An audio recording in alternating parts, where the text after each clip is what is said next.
or a macromolecule, that is our DNA, or the nucleic acids. To be more specific, nucleic acids. Now, as you know, the nucleic acids, the name itself indicates they are present in the nucleus. And more specifically, the nucleic acids are present in the chromosomes. The chromosomes are nothing but the colored thread-like structures which were first, noticed by, Waldeyer, and the name chromosome was given by Waldeyer, and it was, Hofmeister and other scientists who have contributed to our knowledge of chromosomes. Now, chromosomes, as you know, they are made up of DNA, and the other important matter is the protein. Protein and proteins, constitute to about 60% of the chromosome chemistry. Then the remaining part, it will be around 35% the DNA, and of course 5% will be your RNA and other things. So now, first of all, let us begin with the nucleic acids. So nucleic acids are, two types, as you know. The nucleic acids are DNA and RNA. These are the two principal components of the structures that are mostly involved in the transfer of characters from the parents to offsprings. That is, the heredity and evolution, etc., are under the direct control of these nucleic acids. Now, most of the organisms, the genetic material is DNA. But of course, in some cases, like our viruses, etc., you can see RNA working as the genetic material. Now, even our COVID or Omicron or your beta or delta and other variants, the genetic material is RNA only. Even our HIV also, your common cold also, all these viruses, they contain RNA as the prime genetic material. Okay, so now let us begin with the DNA. As the name indicates, DNA means deoxyribonucleic acid. DNA is the deoxyribonucleic acid, and it is a polynucleotide, a macromolecule, a very big molecule having billions of nucleotides. Billions of nucleotides, they get connected with each other and give rise to what we call a polynucleotide chain, that what we call the DNA. And it is a hereditary substance, as I already told you, and it is a molecule, a biomolecule or important molecule for the life. Now, coming to the the chemistry of the nucleic acids. Nucleic acids are primarily, they are made up of, or the DNA consists of 4 important molecules. One is the phosphoric acid, the other is deoxyribose sugar, and the nitrogen bases. These are of course, 3 important materials that form the chemistry of the nucleic acid, that is DNA. First of all, to begin with the phosphoric acid, that is H3PO4, is the phosphate molecule that is present in the DNA. And this phosphate, H3PO4, and this to this phosphate, the adjacent sugar molecules. Here, what kind of sugar we have? It is a pentose sugar. Our normal sugar is hexose. That is, our glucose is a hexose sugar. Whereas the sugar that is present in nucleic acids is a pentose sugar. It could be a ribose sugar or a deoxyribose sugar. These are very similar with each other, ribose sugar and deoxyribose sugar. The formula for ribose sugar is C5H10O5. If you remove one oxygen from the ribose pentose sugar, you get your deoxyribose. Deoxyribose is nothing but you are removing D, means removing one oxygen from the ribose sugar, you get a deoxyribose sugar. So here the phosphate or the phosphate radical or the phosphate molecule makes a bond with the pentose sugar. Generally, the phosphate is attached to the third carbon of the one pentose, and the next pentose, it makes a bond with the fifth carbon of the next pentose. That is, phosphate is attached to third carbon and fifth carbon of the pentose. And the bond, this bond, what we call a ester bond. The bond that is formed between the sugar and phosphate, we call ester bond. As phosphate makes two bonds, we call these bonds as diester bonds. They are known as diester bonds. So with the bonding of phosphate with the sugars, that is, with the formation of diester bonds, the backbone of the DNA is established. That is, the backbone of the DNA consists of your phosphate and sugar. Now, then comes the nitrogen bases. So apart from your pentose and sugars, that is maybe deoxyribose sugar, then the third important molecule that forms the important constituent of DNA is our nitrogen bases. Nitrogen bases, for our convenient, we divide these nitrogen bases into two. That is, one is purine and the other is a pyrimidine. Purines and pyrimidines. Now, purines are adenine and guanine, and pyrimidines are thymine and cytosine. Now, purines differ from pyrimidines. Purines are dicyclic. They have two rings. Two rings. One is what we call a benzene ring. The other is a imidazole ring. Imidazole is a 5-carbon ring, whereas your benzene is a 6-carbon ring. So each purine is made up of or consists of two rings. That is a dicyclic, a heterocyclic molecule. That is your purine. Now here, these purines, adenine and guanine. Adenine, guanine these are the two important purines we find in DNA. The pyrimidines are, unlike purines, pyrimidines are monocyclic. They have only one ring. Pyrimidines are, that is, thymine and cytosine. In DNA, you come across thymine and cytosine, whereas in RNA, instead of thymine, we find what we call uracil. So cytosine, thymine, and uracil, these three fall under what we call pyrimidines. They are unicyclic or monocyclic compounds. They have only one ring. Now, the other important thing you have to remember is, always a purine makes a hydrogen bond with a pyrimidine. There is a bonding, or these purines and pyrimidines are complementary to each other. They are complementary to each other. Always a purine binds with a pyrimidine. A pyrimidine binds with a purine. So like this, always adenine makes a double bond with thymine. Guanine always makes a triple bond with cytosine in case of DNA.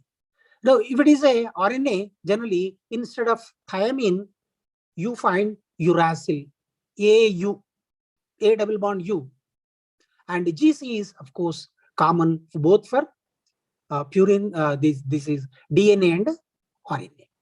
So this is about what we call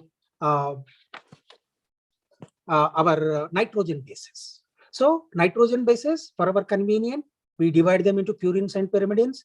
adenine, guanine fall under purines. They are dicyclic, heterocyclic, whereas pyrimidines are monocyclic.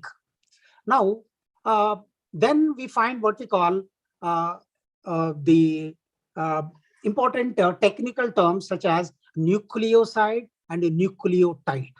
As I already told you, always, there is a bonding between a purine and a pyrimidine. Now, the nitrogen base makes a bonding with sugar. And this bond we call glycosidic bond. That is bonding between nitrogen base and the sugar. We call a glycosidic bond.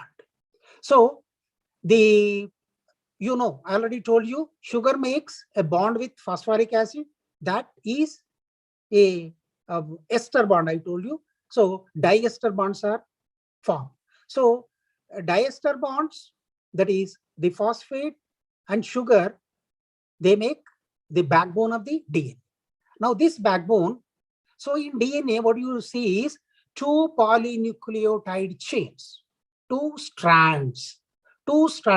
very big strands are seen, and these are seen running anti-parallel to each other. One runs from 5' into 3' and the other runs from 3' into 5'. And these two strands, polynucleotide chains, they they make round with each other, and they twine, they move, and like your what we call a rope, they twist with each other. Their structure, say for example, if you take what we call a ladder, if you take a plastic ladder and if you turn it or twist it, whatever the structure you get, that is the structure of your DNA, or what we call a staircase. If it is a double-storied or a triple-storied building, you will find a staircase. So here, the DNA, these two strands, they are seen, moving in the form of a spiral ring. Now, this with the that is nitrogen base and sugar, what we call, we get a nucleoside. That is the nitrogen base and sugar make what we call nucleoside. There are 4 nucleosides. For example, there are 4 nucleosides. One is what we call adenosine, guanosine, and uridine, and cytidine. So you have to remember here, while naming purines, generally purines end in what we call syn. Adenosine, guanosine, whereas pyrimidines, generally dine, uridine, thymidine, cytidine.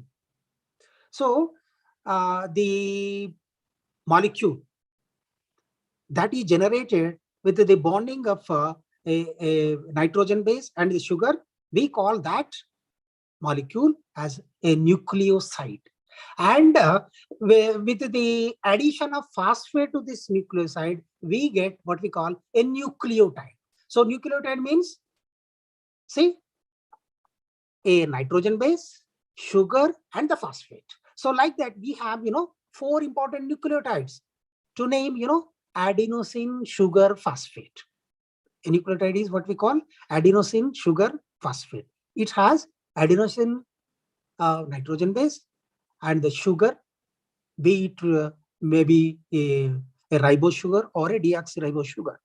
In both the cases, adenosine, sugar, phosphate, then guanosine, sugar, phosphate, then thymidine, sugar, phosphate, then cytidine, sugar, phosphate, uridine, sugar, phosphate. These you will find in ribosomes.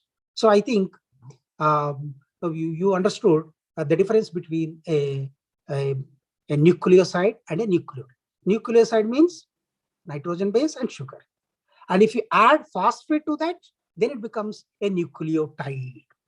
So the polynucleotide chain of DNA primarily consists of these hundreds and thousands or billions of nucleotides are arranged and that make what we call our big chain of a polynu. Poly means many. Many nucleotides are attached with one another, making a big chain that we call a polynucleotide chain. Now coming to the structure of DNA. Now coming to the structure of DNA, as I already told you, DNA has two strands. It is a double-stranded structure. DNA is a double-stranded structure, and these two strands run parallel to each other, or more specifically anti-parallel to each other. And these, they twist around each other. These two strands twist with each other. And generally, one strand runs in 5' to 3' end. The other strand runs 3' to 5' end. So like this, a polynucleotide is generated. Now coming to the structure, structure of DNA, because it is a very big molecule, a very big a macromolecule, and here a number of scientists tried to propose a model for the DNA, because DNA is a chemical molecule. We cannot see, you cannot photograph it. No, only with the advent of new techniques and new staining techniques and autoradiography, bioradiography, etc., using or electron microscopy, we or the scientists were able to elucidate the fine structure of the DNA. Now, the important model for the DNA was proposed by Watson and Crick. Watson and Crick model of DNA is very popular, and they proposed this in 1953. And for their proposal, they were awarded the Nobel Prize. So it is a very big discovery, very big discovery in the 20th century. That is double-stranded and Watson-Crick model of DNA. Now, what are the important points that fall in the our double-stranded or double helical, more specifically, double helical model of DNA? Now they say that now it is a double-stranded.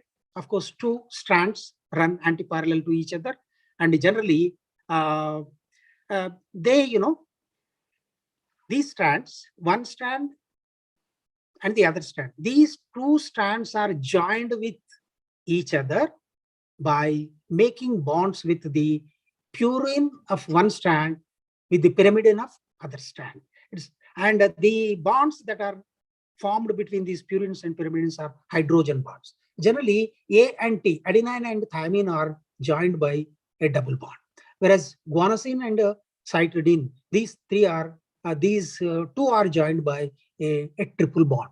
All these bonds are only hydrogen bonds.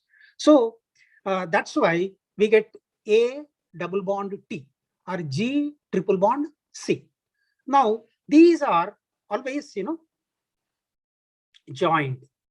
The two strands, they remain together, and they form what we call this this double-stranded and helical structure is possible only because of the fine fitting of these nitrogen bases. Now, coming to the, after knowing the structure, here, as I already told you, in one strand, you have adenine. In the other strand, you will certainly find thymine. If you have guanosine here, you will have cytidine here. Now, if you have cytidine here, you have guanosine here. So, if you know the sequence of nitrogen bases in one strand, you can create the other strand. You can know the sequence of nucleotides in the other strand, because always A binds with T only, G always binds with C only. So this we call complementary pairing. It is because of this complementary pairing, the replication the replication or even artificial synthesis of gene. Gene is nothing but a fragment of DNA. It is a fragment of DNA is nothing but a gene. So now these, how actually this DNA replication takes place. Now DNA replication, generally they propose that by three means the DNA replication occurs. One is what we call dispersive replication, conservative replication. The other is semi-conservative replication. Dispersive means, according to this postulation or hypothesis, dispersive means they say that, of course, this is no more a valid hypothesis. This has been rejected. Now, according to this dispersive mode, they say that the macromolecule of DNA, it gets fragmented, and each fragment acts as a template, and a new strand is joined, and like that n number of these new fragments are created, and ultimately they get joined with each other, and like that your polynucleotide chain formation takes place. This is what we call a dispersive method of replication. The other is, of course, this is not valid. The other is conservative method. According to conservative method, they say that the two strands of DNA are conserved, and ultimately a new strand of DNA is generated. That means in the new strand, you find both strands new. The old strand is conserved, old molecule is conserved, and ultimately a new DNA molecule is generated or replicated. This is what we call conservative method, but of course this has also been rejected. Now the most acceptable method of replication on which there is a agreement, general agreement among the scientific community, is semi-conservative method. This semi-conservative method of replication was given by Stahl, Mendelssohn and Stahl. They were the people who proposed this semi-conservative method of replication. Now what happens in semi-conservative method? So here they say that the DNA molecule, which is, of course, I told you, two strands are there, and these two strands are joined by what we call hydrogen bonds. And at the time of replication, these hydrogen bonds are broken. These hydrogen bonds are broken, and you find what we call a fork-like formation takes place. So, like jipping and unjipping. Jip is there, and if you open that jip, you find two forks like this. So now you get two forks, and each fork acts as a template, and it acts as a template, and a daughter strand is generated. And like this, in another strand also, you find this strand, original strand or mother strand, acts as a template, and a daughter strand is formed.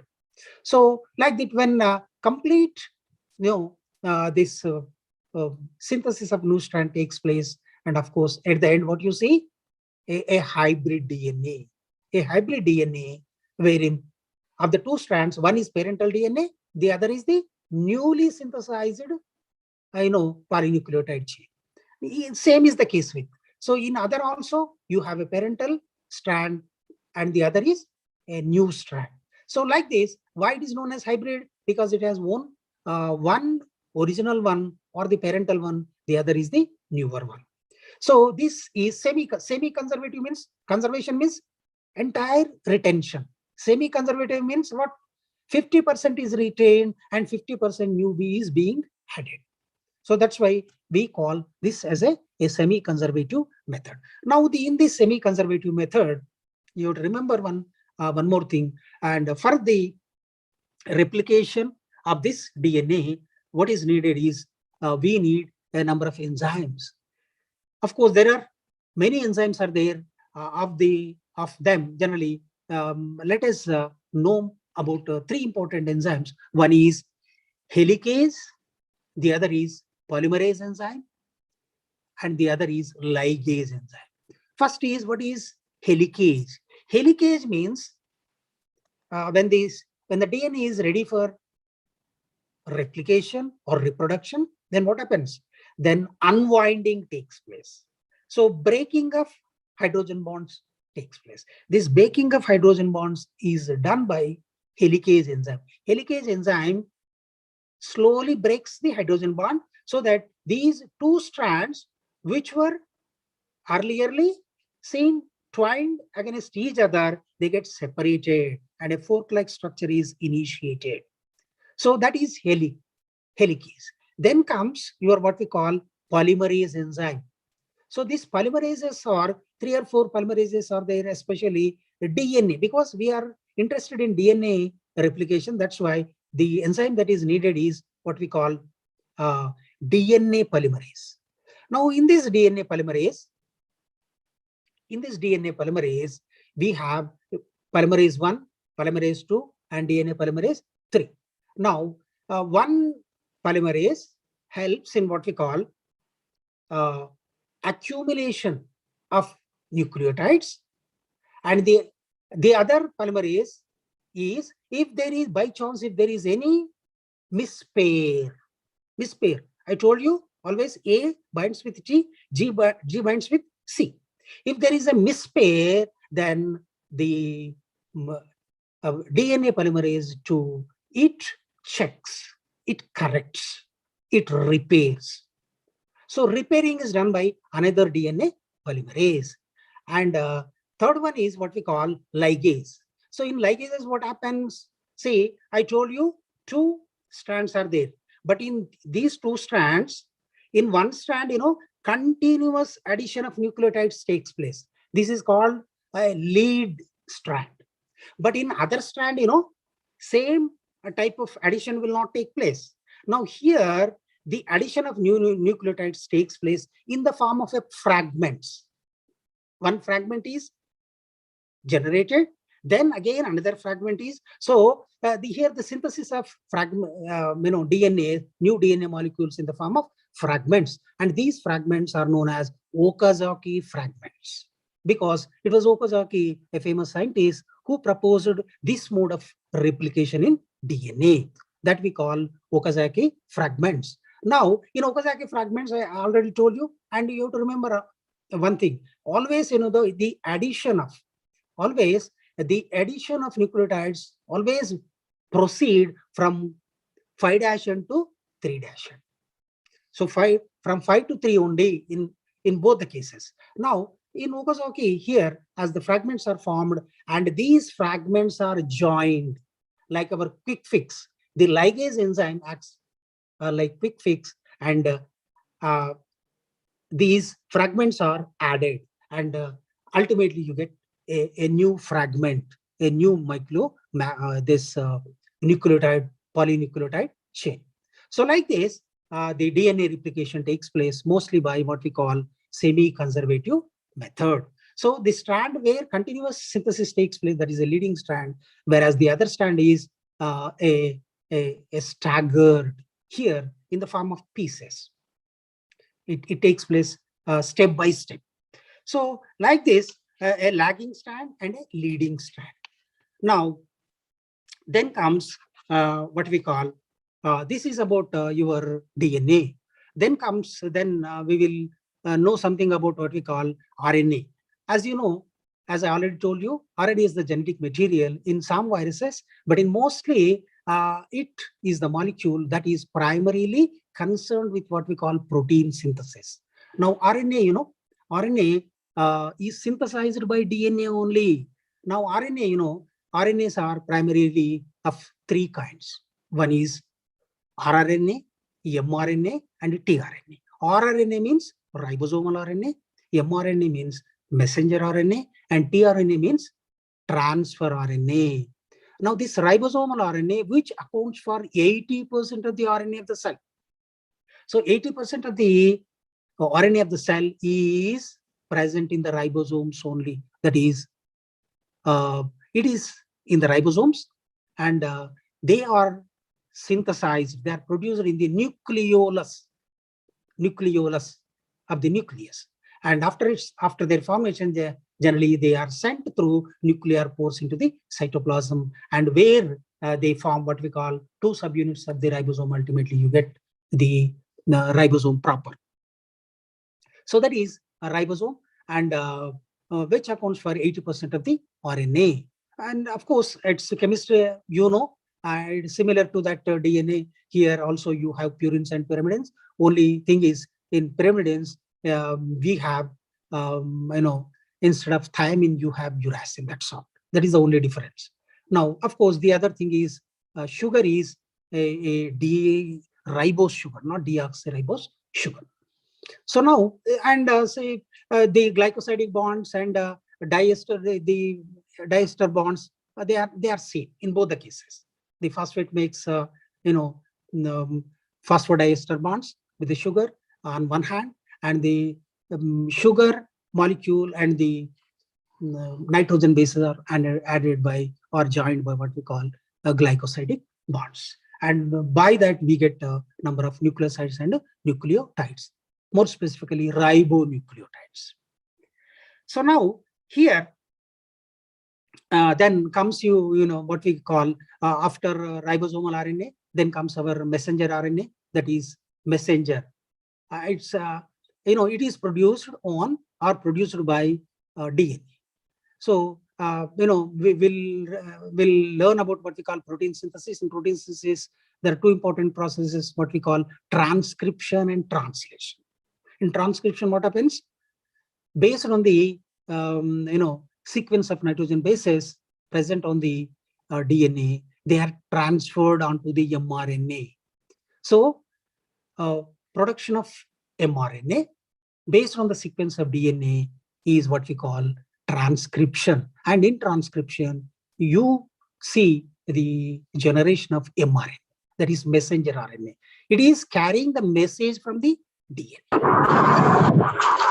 Messenger RNA. Then comes what we call tRNA. And this messenger RNA, its half-life is very, very short. It lives only for a few minutes. Only 3 minutes or so in case of bacteria. Whereas in case of eukaryotes, like in human beings and other animals, its life will be for few. Okay. Now, then the important RNA is our tRNA. Now, tRNA, as you know, tRNA is otherwise known as transfer RNA, otherwise known as soluble RNA. Now, tRNA is the important RNA that is involved in protein synthesis.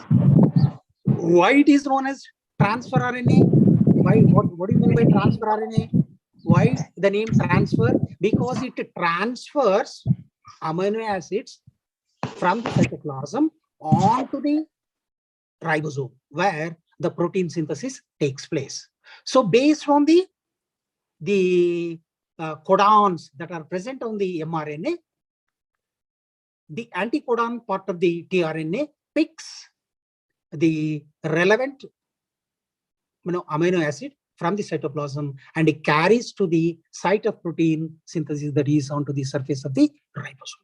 Now, this accounts for 12 to 15% of the cell RNA. So tRNA accounts for 12 to 15%. Now, tRNA structure is very, very important as far as exam is concerned for you. Now, tRNA structure was given by the latest structure, or the structure on which there is an agreement among the scientific community is a cloverleaf model. Cloverleaf model of tRNA. It has, and the other basic difference, it is DNA is a double-stranded, whereas the RNA is a single-stranded. It is a single-stranded molecule. It is a single-stranded polynucleotide chain. But here and there, it forms double strands.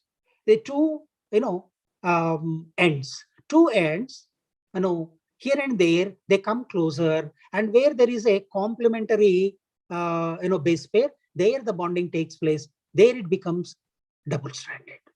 And in some areas where there are no complementary base pairs, there it gives rise to what we call loops. So in tRNA, we have, four important, areas. One is what we call amino acid end. The other is, T-side loop, a loop where there are 7 unpaired nitrogen bases are there, and its function is what we call, it carries the ribosome or it carries the amino acid onto the surface of the ribosome, and there it attaches. Bonding of the amino acid with the ribosomal surface is done by the by this T-side loop, and opposite to that loop is what we call DHU loop, and this is what we call dihydrouridine loop, and its main function is it recognizes the T-acyl enzyme, amino acyl synthetase enzyme. Its prime function is recognition of the enzyme.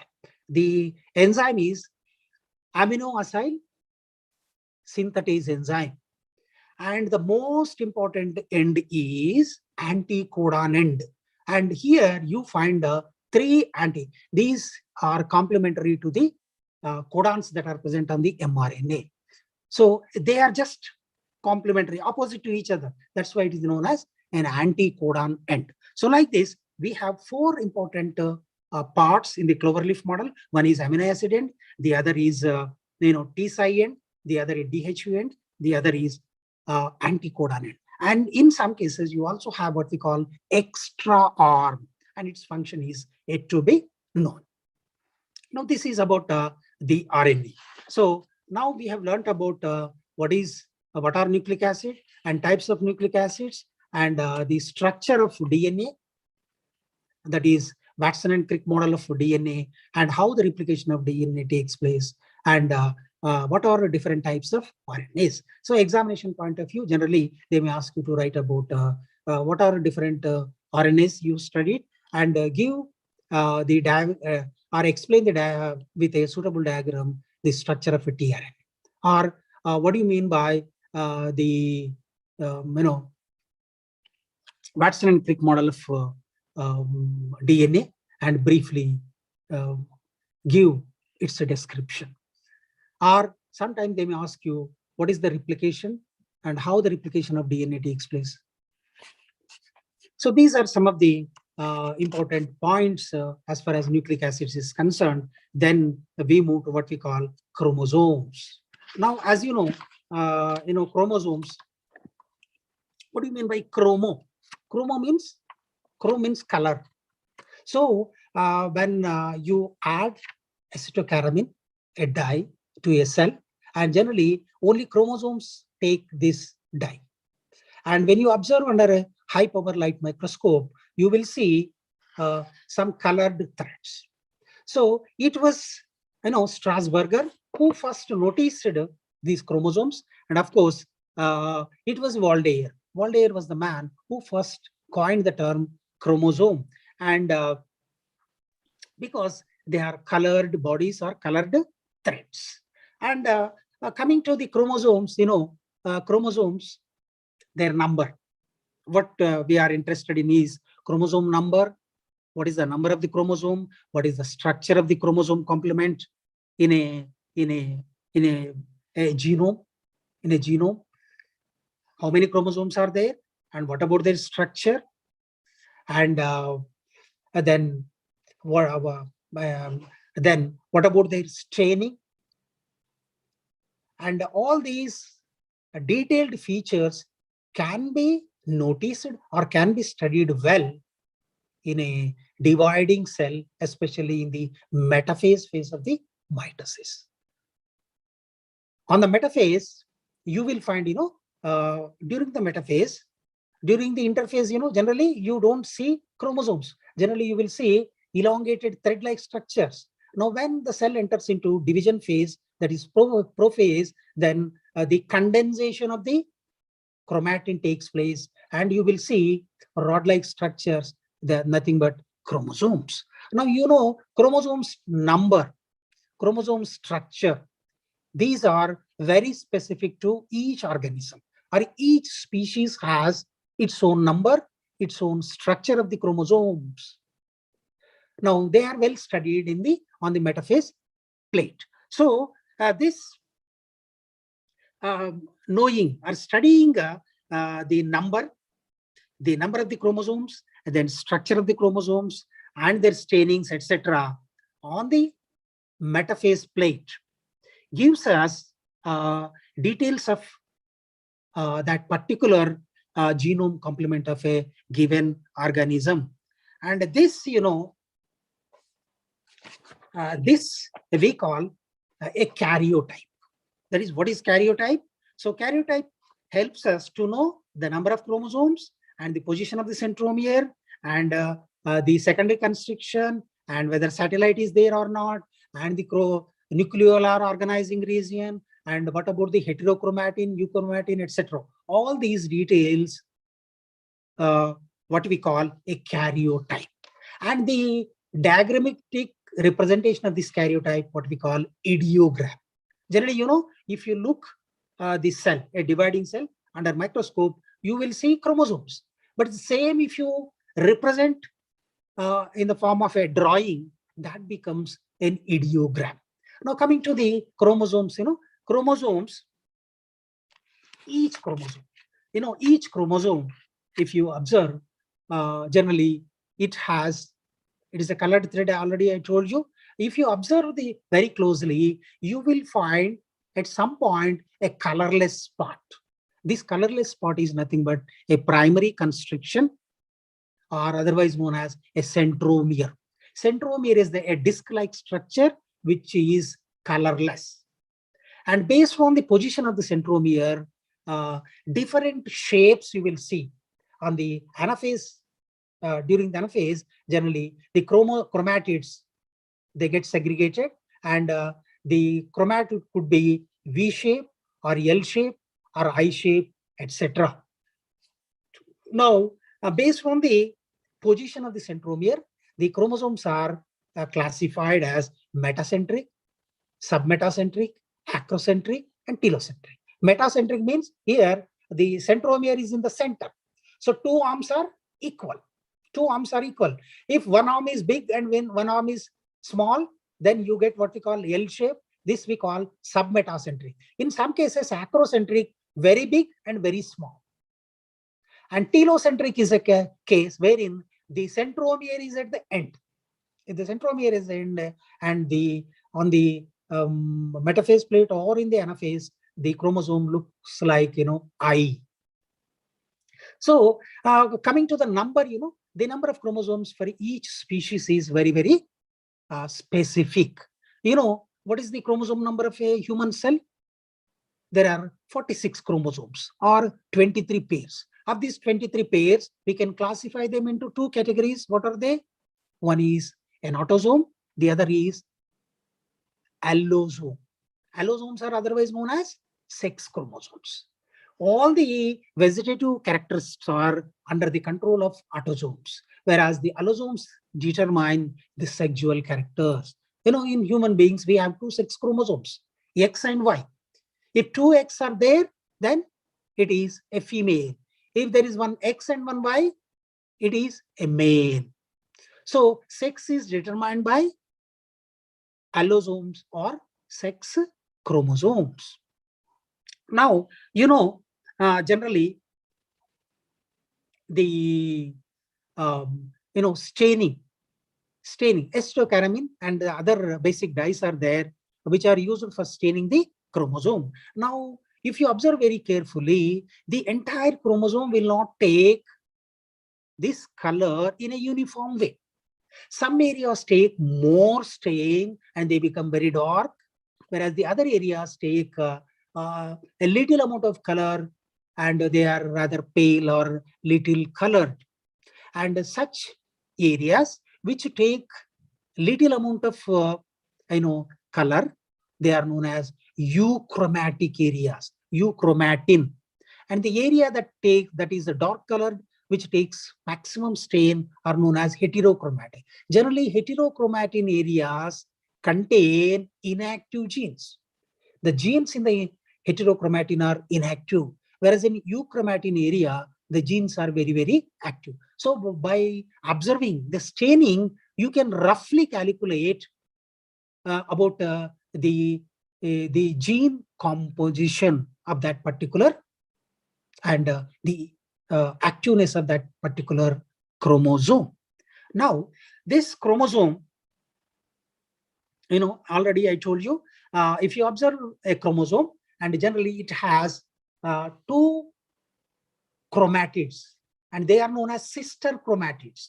In a chromosome, you have two chromatids, and these two chromatids are joined in at what we call a point that we call a centromere.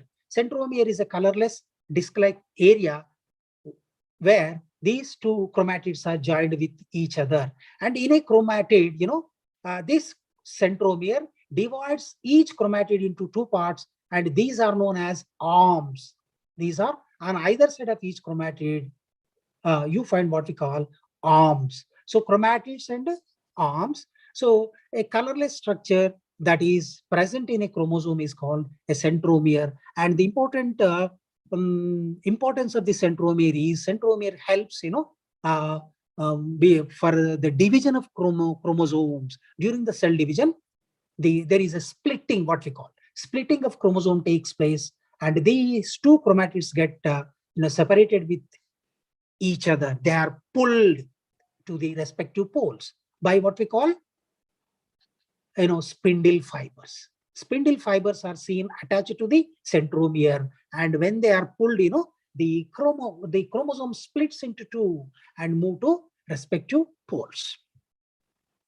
So for the attachment of these spindle fibers are seen attached to the centromere. Now, in addition to this centromere, in certain chromosome, you also have an additional constriction. This is known as secondary constriction. And this secondary constriction, at the end of this secondary constriction, you find what we call a globose structure. And this is what we call a satellite. A chromosome which has this rounded body at its tip is known as SAT chromosome. SAT means satellite. A chromosome with satellite is known as a SAT chromosome. So like this, there are two constrictions, primary constriction and secondary constriction. Generally in the chromosomes where there is a secondary constriction, there you will find a satellite. So like this. And I told you the number of chromosomes of each species is very, very constant. Generally, based on the number, based on the shape of the chromosomes, that is karyotype, we can determine the evolutionary relationships, whether the two species are related or not. Generally, the closely related species share the similarity in the number, in the other characteristics of chromosomes, and distantly related, they differ. The number will be different, and their shapes will be different, and other characteristics of chromosomes, they show dissimilarities. And regarding the number, the number of chromosomes I told you is constant. And as far as plants is concerned, the lowest number is 2n, is 4 in Haplopappus gracilis. An Asteraceae member, there the number of chromosomes is just 4.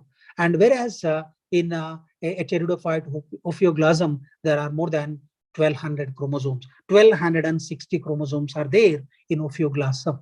So now coming to the other thing you have to remember is in evolved or in sporophytic plants or in mammals and other evolved organisms, generally the main or the body consists of cells which are diploid in nature. Two sets of chromosomes are there. One set you get from your father, the other set you get from mother. That is one set from what we call a pollen grain, the other set from a ovule. So two sets are there, and a cell which has two sets we call a diploid, 2n. And during sexual reproduction or meiosis, they get separated and give rise to what we call gametes, which are haploid. Haploid is denoted by N. N means haploid. 2N means a diploid. And thereafter, in some cases, they have 4N, 5N, and many. That is diploid, triploid, tetraploid, pentaploid, or polyploid. If there are more than 5 or more than 6 N number, that we call polyploid. Generally, polyploids are present in grasses. And in some, say, for example, our wheat is a hexaploid. It is 6N. So the number of genomes. Generally, the haploid set is known as a genome. Haploid set is known as a genome. So, like this, chromosomes, and they are the basis. It was Sutton and Baveri. Sutton and Baveri were the scientists who said that the heredity and the transfer of characters from the parents to the offspring is or under the control of chromosomes. This is the theory of what we call chromosome theory of heredity. They say that heredity is under the control of chromosomes. It was given by Sutton and Baveri. So now, then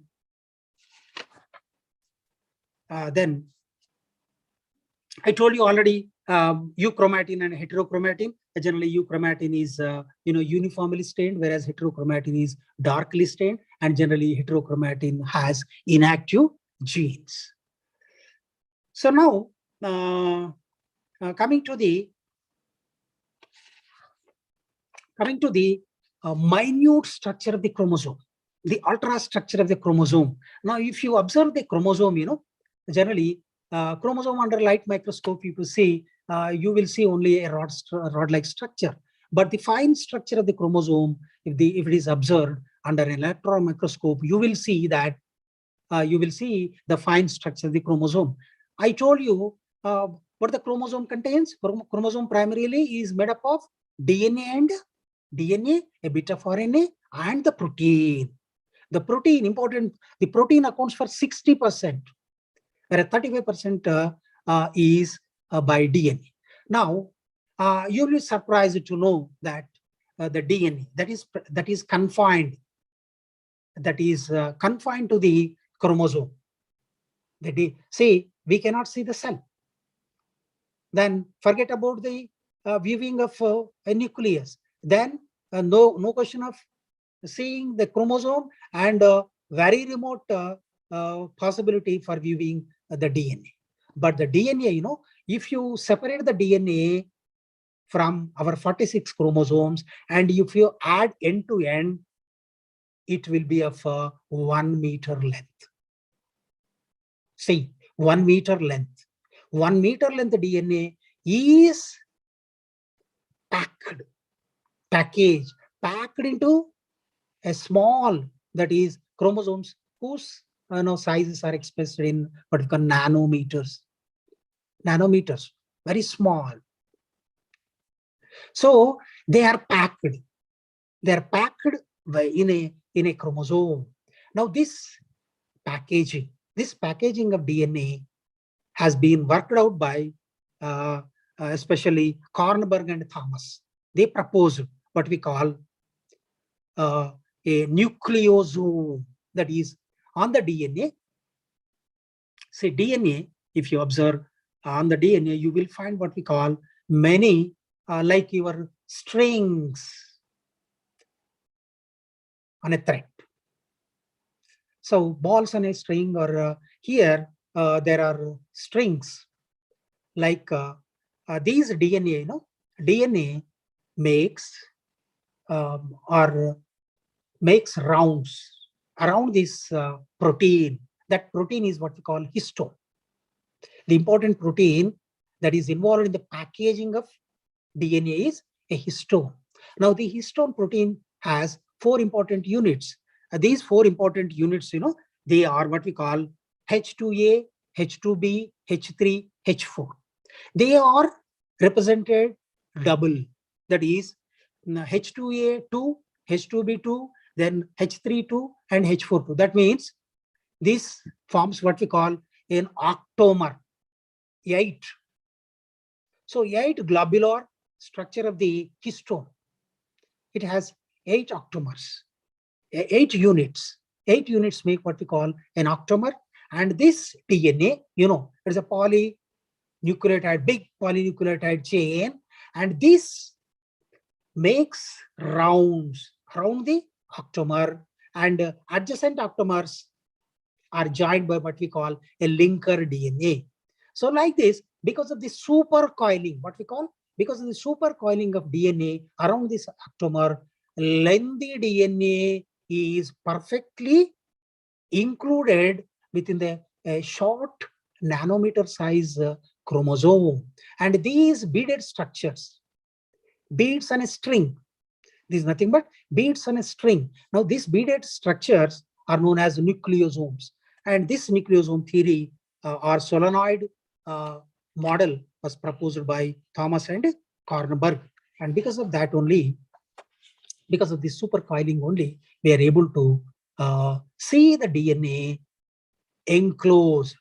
See, I have read somewhere, so you'll be surprised to know that if all the, we have millions of cells, a human being has billions of cells.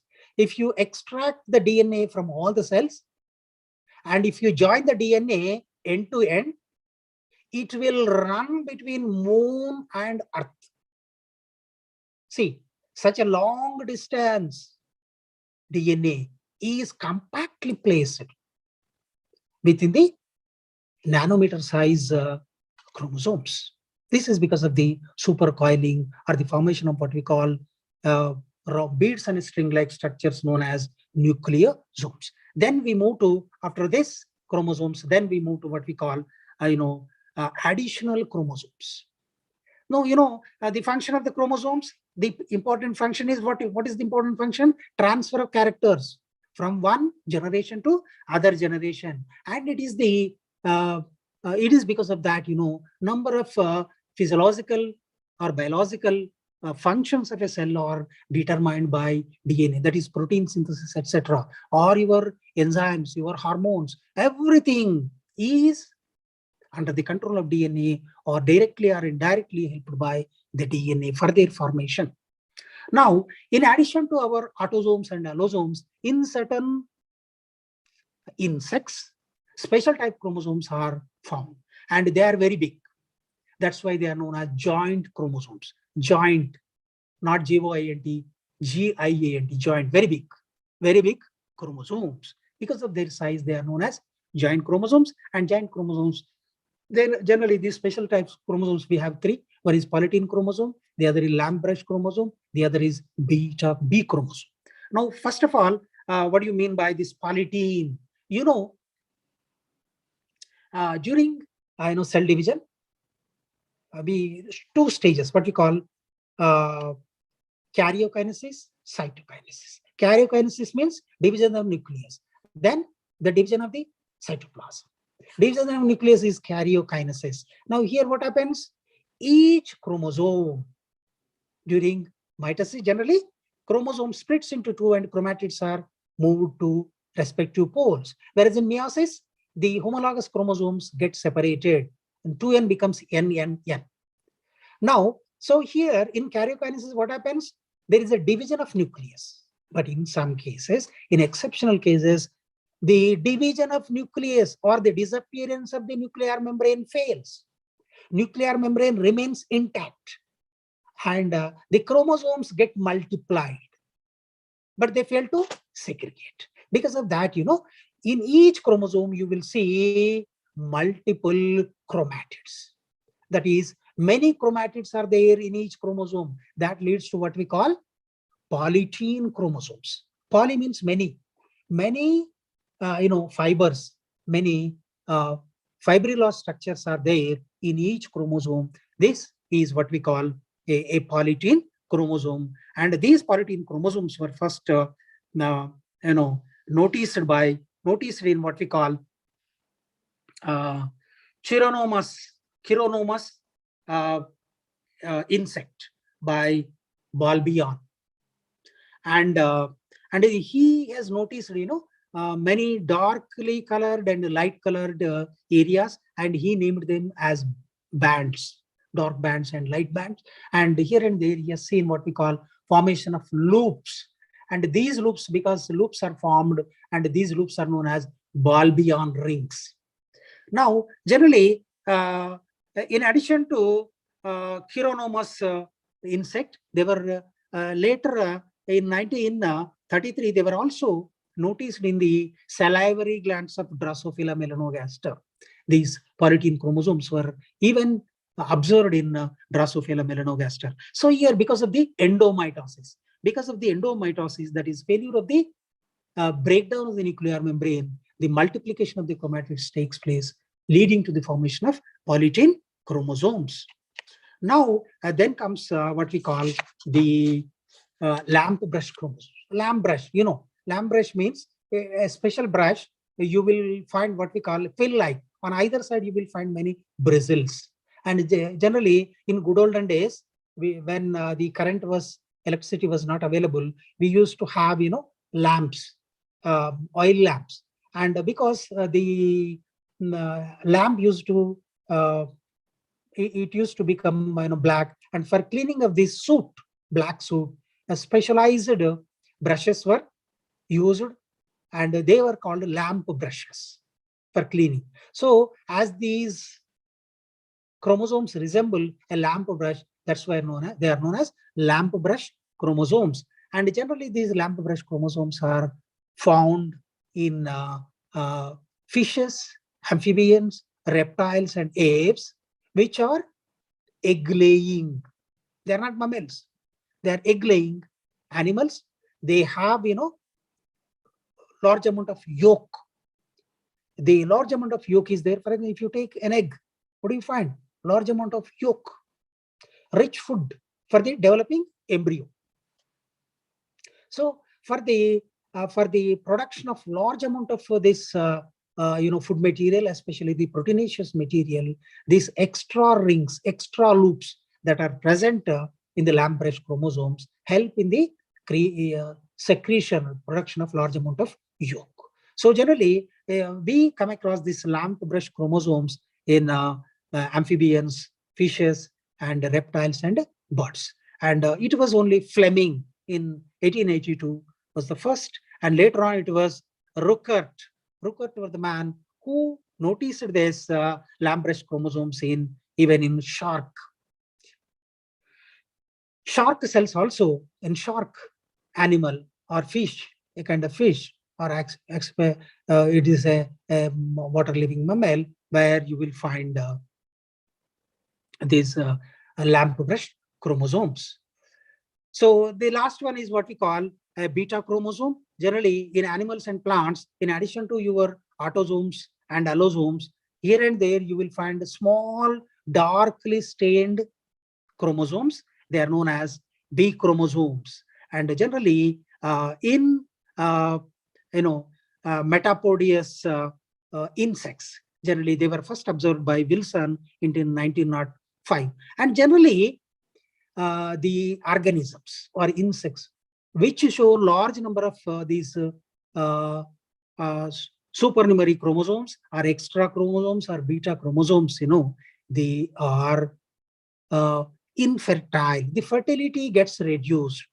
The fertility gets reduced if the number of the joint chromosomes or your beta chromosome number increases in a given species. So this is about what we call chromosomes. So in chromosome, generally they may ask you to write about the classification of chromosomes. So classification based on the presence of centromere, metacentric, submetacentric, acrocentric, telocentric, etc. Under your what we call objective mode. Generally, what do you mean by a euchromatin and heterochromatin, inactive areas and active areas, etc. And what is an ideogram? What is a karyotype, etc.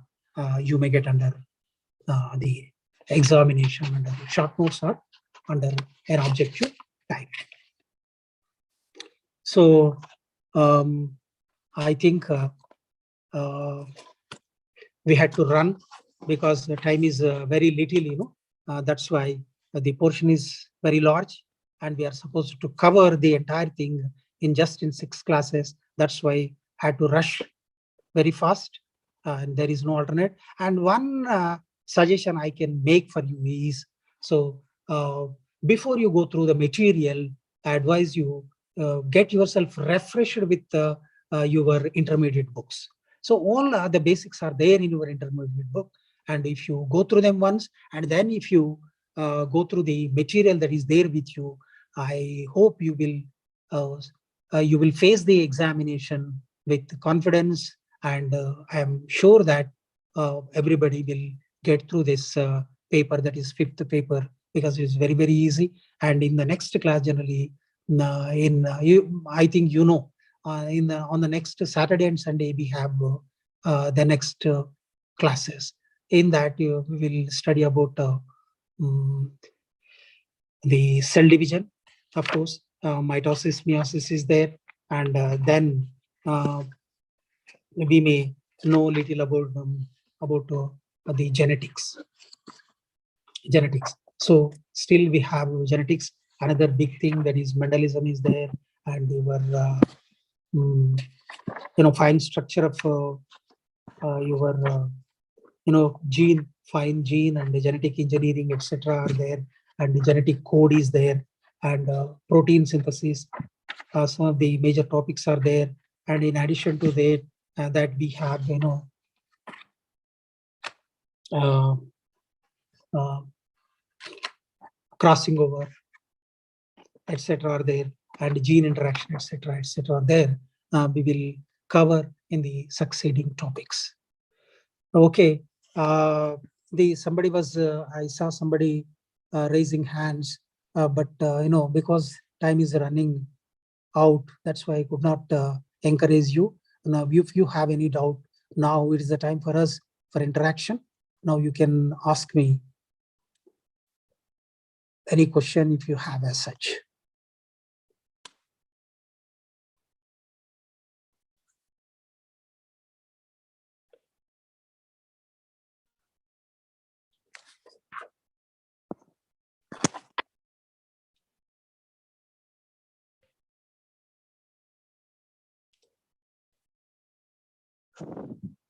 Okay, nobody is there.